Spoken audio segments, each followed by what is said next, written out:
Well, this topic, reflective practice, I started to delve into it when I became a tutor and a mentor for certifications we run here in our institution. And I realized that I had to talk about it and try to develop my trainees to become more reflective. And I wasn't a reflective practitioner. So this was one of the main reasons I started researching on that topic. And I hope throughout this session, we can revisit the concept of reflection, define what reflective practice is, analyze the reflective cycle, and some modes or some cycles of reflection we can choose to use in our practice. And of course, list and discuss the benefits and the challenges of reflective practice. And I hope you leave the session being able to reflect and start reflecting upon your own practice. And I'm going to ask you to, as I know this is a webinar, but if you can interact with me via chat when I ask you some questions, that would be lovely, and we'll make this session more effective. So very quickly, I'll give you around 20 to 30 seconds to just pop in the chat. What is your concept? What is your definition for reflection? If I ask, what is reflection? What comes to your mind? If you can just pop in the chat very quickly, I'll give you some time for that.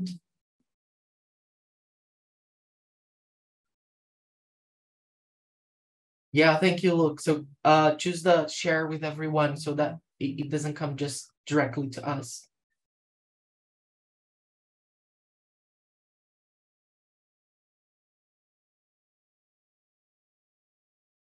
Oh, great. We have there, think critically, consider what you did, where you could have, what you could have done better.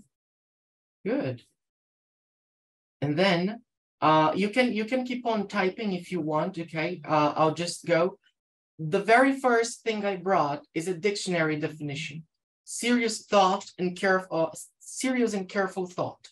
I popped into two different dictionaries, and these were the definitions I had for reflection. So in a broader sense, serious and careful thought. And then I can see here, observing, analyzing, improving your teaching. Great, thank you. But then I wanted something deeper. I wanted something more complete to define reflection. And then I found that reflection is a systematic reviewing process for all teachers, which allows you to make links from one experience to the next, making sure your students make maximum progress. So we're talking about a process. And this is important when we talk about reflection, about reflective practice. This needs to be a process. It's not something that, okay, today I'm going to reflect on my whole professional practice. You need to do it systematically. You need to start focused what you want to reflect on. So it's a process. And then another definition is that reflection makes sure all students learn more effectively, as learning can be tailored to them. And then within these two definitions, I found something in common, which is related to making sure your students make the maximum progress and make sure all students learn more effectively. So what we want by being more reflective teachers is to ensure the impact on learners. This is the ultimate reason. So we want to develop our practice so that we have an impact on learners. And I'm going to show you something later on this presentation, because this, when we see results on our learners as teachers, as educators, these tend to have a positive impact on our practice. So it's a process that one gives feedback to the other. But then, okay, we defined reflection. How would you define reflective practice I'll wait for around a minute for you to think. I know it's a short time constraints, but think for about a minute and try to type brief words on what, how you would define reflective practice.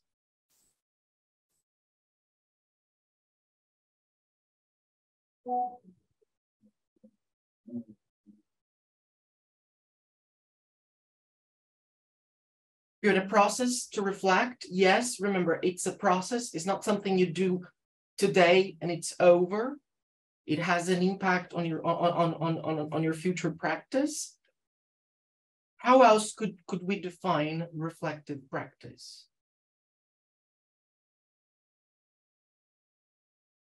Periodically performing the process of reflection after each class. Good. Feed forward, make corrective actions. How we reflect. So it's a process and it needs to feed forward. We cannot have only reflection, and we cannot only reflect upon what we did as feedback. Okay, but how can you change? How can you make corrections to change what you're doing? I have more here, a continuous act. Constantly think about what we do and why we do it. Yeah, the word for the session is process, something that is ongoing, that is constant. And then this is a definition I took from Finlay. Reflection aims at making you more aware of your own professional knowledge and action by challenging assumptions of everyday practice and critically evaluating practitioners on responses to practice situations. So when we reflect, we need to be open to challenge our own assumptions. Because as teachers, we have assumptions and beliefs regarding how students learn best, how my students learn best. But when I reflect, I need to critically evaluate, is the way you are, is the way you're teaching having a positive impact on your learners? Are your learners progressing? And then you might feel some discomfort in realizing that you need to change, that some things are not working. But it's also important that we think of what well, because sometimes when we think of feedback, when we think of reflecting on our own practice, we focus on negative aspects and try to fix the negative aspects. But how about the positive ones? How about the strengths on your practice? Why is that being positive? Why is that working? This should also be analyzed because it can infer things that you could implement with other groups or things you can implement in a wider sense. I like what is written here. Reflective practice is the process which bridges the gap between 2 points or makes a network between different turning points. Faults, strengths, prospects, and future measures. Thank you. So remember, we have to look at both sides. And then Finlay completes saying that reflective practice is learning through and from experience towards gaining new insights on self and practice. It's not just learning from what happened, but learning from what is happening. So through and from, we need to reflect on what happened. This is important, okay? But we need to reflect on what's going on now. How am I doing things at the moment? This is something we have to be really open when we talk about becoming reflective teachers. And then I have some questions for you to think. Again, I'll give you around a minute to answer these 2 questions. And if you please could share, how often, it's missing a do there, sorry. How often do you reflect upon your practice? And what are your reflections related to? Think and try to give some objective answers so that we can share experiences here.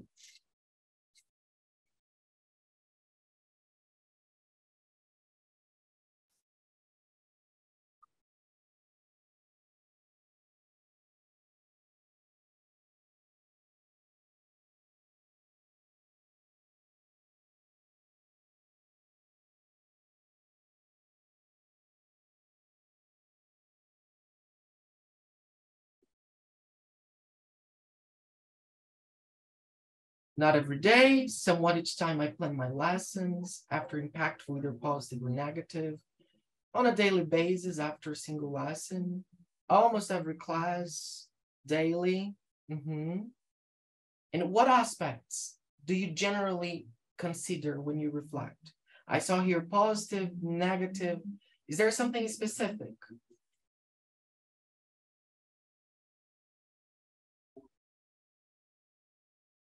Things you cannot impose it on teachers, yeah. Activities, methodologies used, different approaches, games to spice up lessons, warm-ups, icebreakers, communication difficulties of my students. Okay.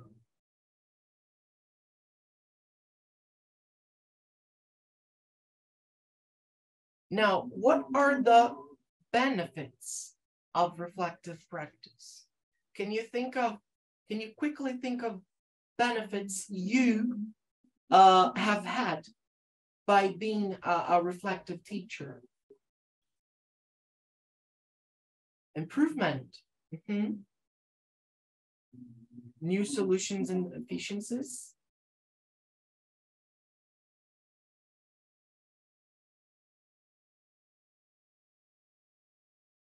Learn more, develop our skills, and sometimes develop new skills, right?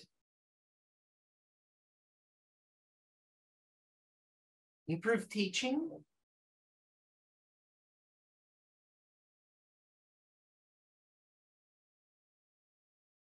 Yes, we research more. We're going to see the reflective cycle.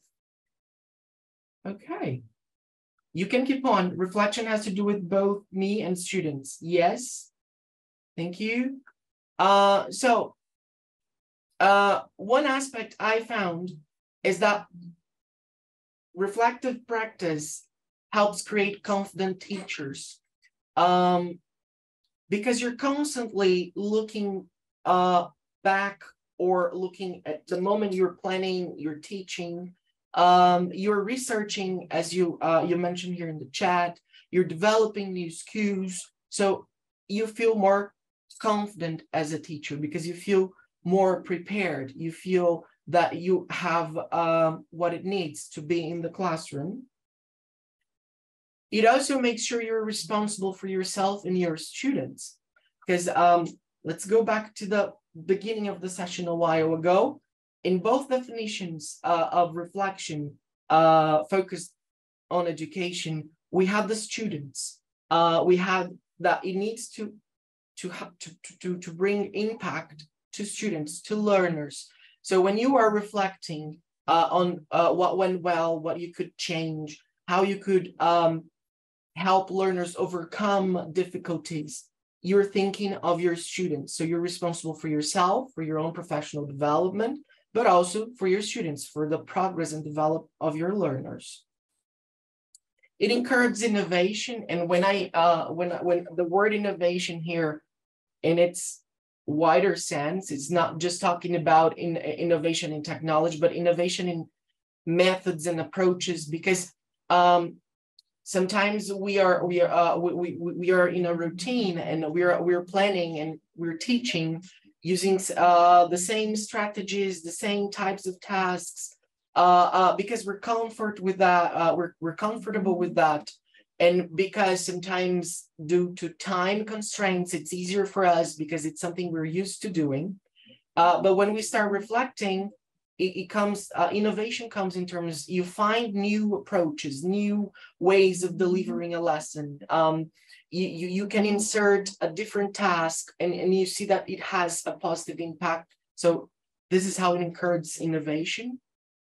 Encourages engagement, and engagement here, teachers and students, because once you start reflecting and you see results, you'll be more engaged with the process of reflection, more engaged with your own professional development, more engaged with having a better impact on your learners. On the other hand, your learners will be developing, and as they experience success, they will be engaged in the process of teaching and learning. So this is when it comes engagement. And in the end, it benefits all. It's not only, we're talking about reflective practice for professional development, but once we have a reflective teacher or a reflective practitioner, the benefits starts with you as a practitioner, as a teacher, as an educator. It extends to the learners because your final goal is that you improve your practice to help your learners. And then when this cycle is improving, the whole school environment, because everybody will see the benefits, everybody will see improvement, and this is how professional development can change what we're doing. And then we defined, and we talked about the benefits. You mentioned here in the chat how reflection is present on your daily lives, on your daily practice. And I'd like to start with the reflective cycle, which everything starts on teaching. So we teach a lesson. So here's the process. We teach that lesson. And then ideally, we should self-assess ourselves. And by self-assessing, we're going to the consider stage. What is the consider stage? So I self-assessed, and by self-assessing myself, by self-assessing the lesson, I can, okay, here are the positive aspects, the things I consider the strengths of my lesson. Here are things to improve and or things to change. And then you consider, okay, how can I change? What do I need to make these changes? In terms of the strengths, you need to analyze, why was this a strength? This is important to consider the strengths because depending on depending on your experience as a teacher, or depending on what you're doing in the classroom, some things we do intuitively. It's not that we have the knowledge or the theory behind what we're doing. We do it intuitively because we learned through practice. But then it's good to consider the strengths and see that there is a research and there are things behind so that you can expand what you are doing. So the consider is the moment you are going to study. And by studying, it can be taking part in a conference like this, taking part in workshops, courses, by reading a book, reading an article, talking to your peers. And then it goes back to practice. So you had your practice, you taught, you assessed, you self-assessed, you considered, you studied, you researched, you devised, and then in your practice, how you're going to implement what you learned, and then you start the cycle all over again. This is the general reflective cycle and how we could follow it in our daily routine. We're going to see later on that time may be a challenge to become a reflective practitioner. So it doesn't necessarily need to be, okay, every single lesson, but you can take, okay, from all the lessons I taught today, or from all the lessons I taught this week. So choose and do it consistently. And then as we went through the cycle, that cycle is improved with Kolb's reflective cycle, because it brings the cycle to what is a concrete experience, that in our case, the teaching, but it doesn't need to be a whole lesson. You can have, you can be part of a project, or it can be one single task that it was really well done by the students, and you want to reflect on it to implement with other groups, or something that you consider it was a disaster, and then you want to and it's not a whole lesson, but part of a lesson maybe. And then reflective observation, it's when you go back to what happened. Okay, what happened? And then you start considering, why did it happen? And then Kolb calls it abstract conceptualization. Is it what you learned from that? And this is the moment where you have to study, because you have ideas, but okay, how research inform my ideas, and how do I turn these things into learning? And then you have to plan and how you're going to implement the changes and the cycle starts again. So Kolb's cycle, it's an improvement of the reflective cycle in general. And then we have Gibbs cycle, which has more stages, and it is made with it has questions to guide you. So we have the labels of each stage, which is description, feelings, evaluation, analysis, conclusion, and action plan. But it's a kind of questionnaire that you can follow. That what happened? Okay, this is my experience. What happened? So you start thinking back on a lesson or a project or a series of lessons you have taught. And then what were you feeling and what were you thinking? So this is important because your thoughts and your feelings, they will guide you through things you probably want to focus. Because one thing that is important is that you focus your reflection. Like pick your battles, you know, there are lots of things you would like to change, but which ones are the most important at this moment to improve your practice or to have more impact on your learners. And then you go to what was good and bad about this experience. So you have the feelings. You're feeling good, you're feeling happy, you're feeling anxious, you're feeling tired, you're feeling disappointed. And then you go, okay, why am I feeling like that? Because it was good, and what was good? Some things were not good. I had a bad experience. What was that? And then you start analyzing what sense can you make? And here is where you have to study as well, research, talk to peers, and then you have a plan. What do I need to improve? And then how am I going to improve? And then you go back to the cycle. So you see, it's not easy to become a reflective teacher. It takes time, it takes effort, and it takes constant progress. Like start small, like, okay, this went wrong.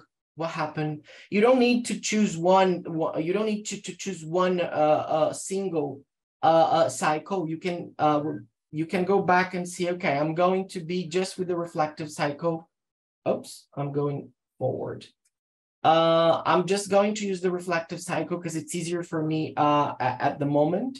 No, I'm going, I like the idea brought by Kolb, and then you can read more on Kolb's reflective cycle to see how it can help you.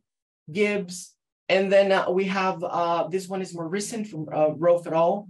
And you can just ask yourself, what happened? Or what did you notice? What elements stood out? So what? So make sense of what happened, put things together, and how it impact other people. And then the now what is your studying and plan. Okay, what actions can I make? So this one is more what, so what, now what. It seems to be more logical and more objective if you want to follow it as the way it is. And then I'd like to go to Iskan when he talks about reflection on action and reflection in action. What we've been talking so far from the cycles, they are encompassed in the reflection on action because you reflect after something happens.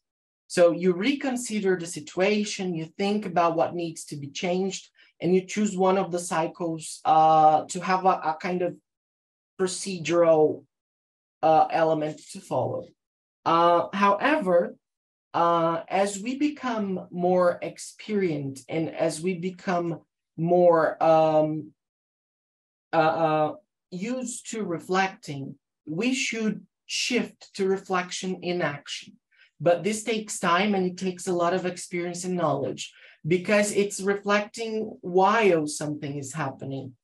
You consider the situation on spot you decide on how to act immediately. So you have you plan the lesson, you start your lesson, and you realize you made wrong choices, that the lesson's not working.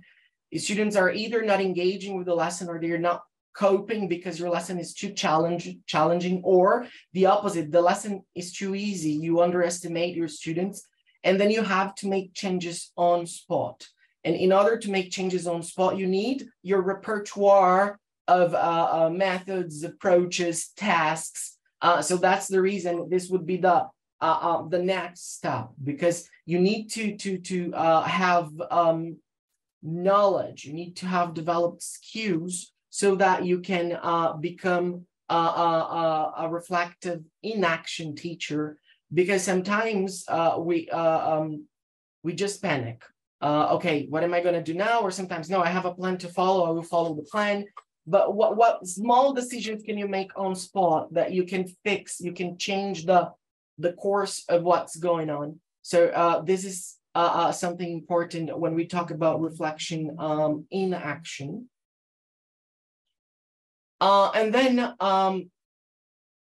the most distinctive feature of these very good teachers is that their practice is the result of careful reflection. They themselves learn lessons each time they teach, evaluating what they do, and using these self-critical evaluations to adjust what they do, they will do next time. So this is the result of reflective practice. And this is how we ideally should see reflective practice. So we reflect so that we can have results. But again, I'm going to highlight, it's a process. It's not something you do once and you will see results. Like, you will see within the process that you are becoming more confident, you are becoming more critical, you are choosing, you're making better choices and decisions regarding your practice. And then I mentioned in the when I was talking about the benefits of reflective practice, that it helps teachers become more confident. And one thing that is important about reflective practice is that it's contextualized. So you are doing something in your own context of teaching. And then this is I took from reading a report from UNESCO by Helen Timperley, in which she states that context-specific approaches promote teaching practice that are consistent with the principles of effective teaching, but also systematically assist teachers to translate those principles into locally adapted applications. What she says is, generally, we have a wide range of professional development programs.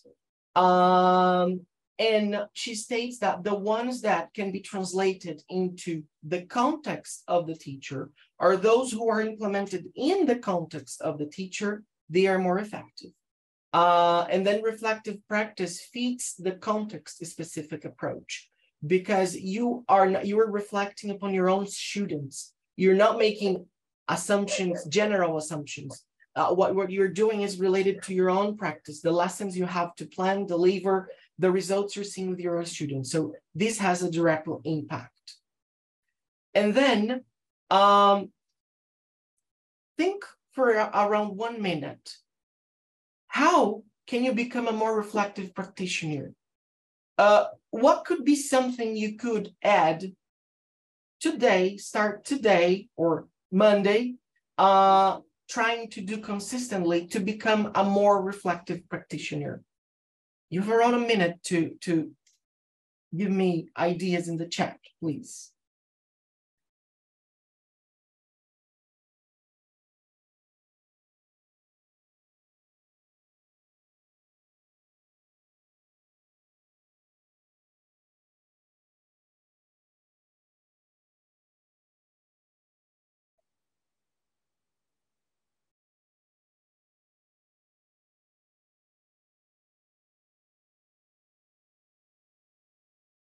I know it's a tough question for just 1 minute.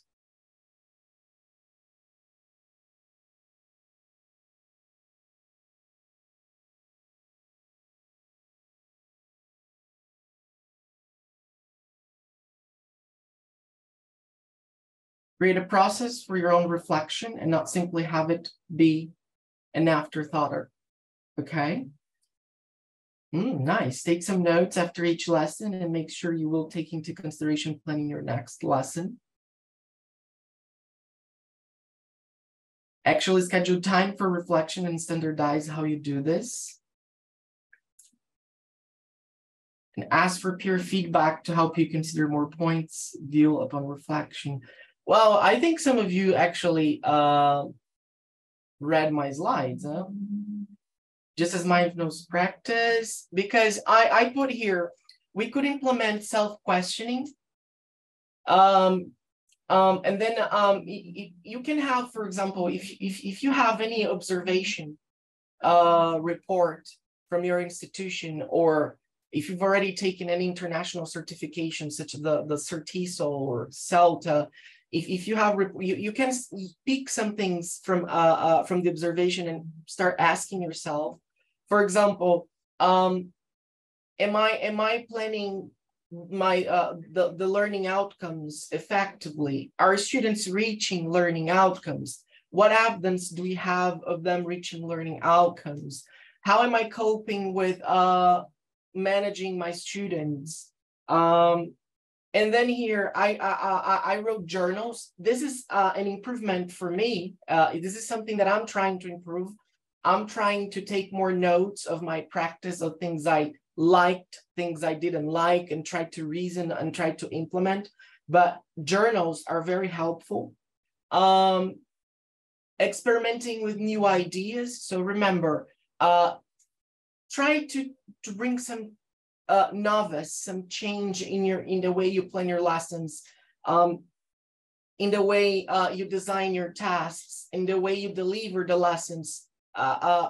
And of course, things that you think will engage your learners. Discuss with other colleagues. Talk to your colleagues about their difficulties, or tell them your difficulties and check if they have any ideas. This exchange among peers is powerful. Discussing with students. So you can bring this to students on like questionnaires or even discussions, depending on how on the approach you have, on how they are feeling about the lessons, what they think could be better, what they would expect from you, what they enjoy. So discuss aspects with students if possible. Observations and feedback. And here we could have another entire session on lesson observation and feedback. But when I say observation and feedback, it's not just for the purpose of assessment or quality assurance. Here is for development, assessment for learning. And if possible, and this is one of the challenges and constraints, for example, in my reality here in Brazil, peer observation is has a great impact, but sometimes it's not doable. But if you have the chance of observe more experienced teachers, or being observed by a peer and receive feedback from this peer, or I don't know if you've I don't have many time to talk about it, but the lesson study, in which you plan lesson together, deliver in different groups, and then you can discuss the results. So these are some ideas. We have many others. I would pick one if you want to start and see how in a period it affects, and then you can add one more, and so on. And then what should we reflect on? Because as I mentioned, we need to pick our battles. What do I want to focus? Because there are many things, and you cannot focus on everything, or else you will get stuck in the reflection without being able to put into practice again. And then here are just some ideas, and because it's like a broad area, you could You can focus on classroom management if you're having problems. And here, remember, classroom management is a huge umbrella term that you can focus on, students' behavior. You can focus on your talking time. You can focus on your instructions. You can focus on, if you're a language teacher per se, on how you clarify language in terms of your talk. You can focus on seating arrangements, like how can different seating arrangements change. You can focus on how you organize the class. So there are many things you can focus if that's your case. Relationships, and here I'm talking about how you build this relationship with your learners and the relationships you have with your peers, like how you can support each other. Learners development, so how can I check better whether my students are progressing? How are the tasks I'm designing actually helping students achieve the aims or progress in what we are supposed to? Planning, you can focus on your process of planning. You may realize that your planning is not as thorough as it could be, and this has a direct impact on your practice. Assessment, and this goes with learners development, right? How can you assess learners continuously? Assessment for learning, formative assessment. If you are responsible for designing tests to check progress, how you're designing that and the impact, and how you're using those to inform changes. And professional development. You're all here in a conference. This is part of your professional development. Okay, so you can start reflecting on how much attention do I give to my professional development? It be courses, to reading things related to my practice. So these are some aspects you could focus. Don't try to focus on them all at the same time. Try to focus on small things that you can have. You can leave the reflection, that you can reflect thoroughly, but then you can make the shift to having an action plan and actually implementing changes in your practice as well. And then we're going to the end here. We talked a lot about how we can become better reflective practitioners, the impact, what we can do to implement. But I know there are challenges and barriers. And the ones I bring here, they are more related to my context here in Brazil. And then I took them from my experience as a teacher and then as a trainer throughout the country. And basically, these are the three most important challenges and barriers to reflective practice that I encounter. And you may relate to that or not in your own context. Time, because what I encounter a lot with teachers is I don't have time, because I teach one lesson after the other. I teach in 2 different schools, because here in Brazil sometimes they teach in 2 or 3 different schools, and then I have to plan other lessons and don't have time to keep going back. This is in terms of when you talk to teachers. And then we go to support. There is a lack of support, and here it's something I talk to school leaders, because we need to, as school leaders, try to cater for the time. So